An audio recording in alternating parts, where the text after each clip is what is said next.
What's going on, people? Hero Shots here in the quarantine studio. So I just wanted to show you my little quarantine setup. It's not like most people's setups. It's very budget orientated, and if that's a word, cool. If not, oh well, I ain't looking it up. So what I got here is the Z50. Amazing. With the Calumet transmitter.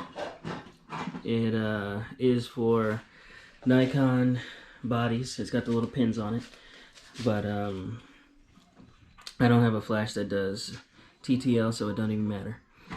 But yeah, that's my little Manfrotto tripod thing.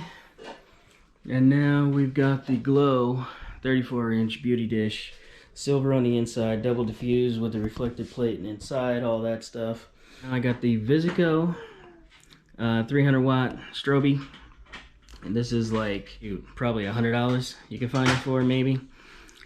6,000 milliamp battery. I got 3 of these. And I've got the 3.5 millimeter jack going into the receiver.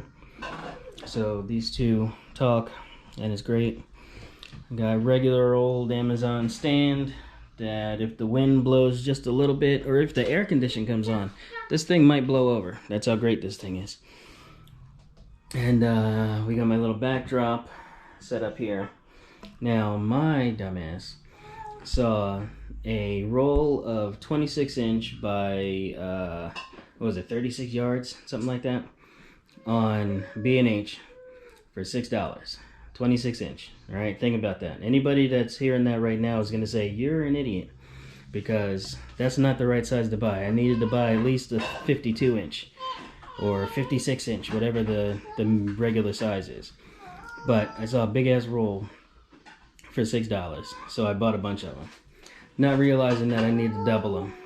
So this is the background I'm working with. I took 2 strips, split them in half, put them next to each other. In Lightroom, I can take that crease away from the middle. Got the little background going here, and as you can tell, we're going to be taking pictures of babies. Right, Bill? Oh my, there's one of the crazy babies. But anyway, I'm going to show you some of the pictures that we did today, and the rest of the week we're going to be doing more. Alright, keep shooting. Don't go crazy in the house, because I'm about to. That's why I'm doing this. Alright, peace out, y'all. Here's the pictures.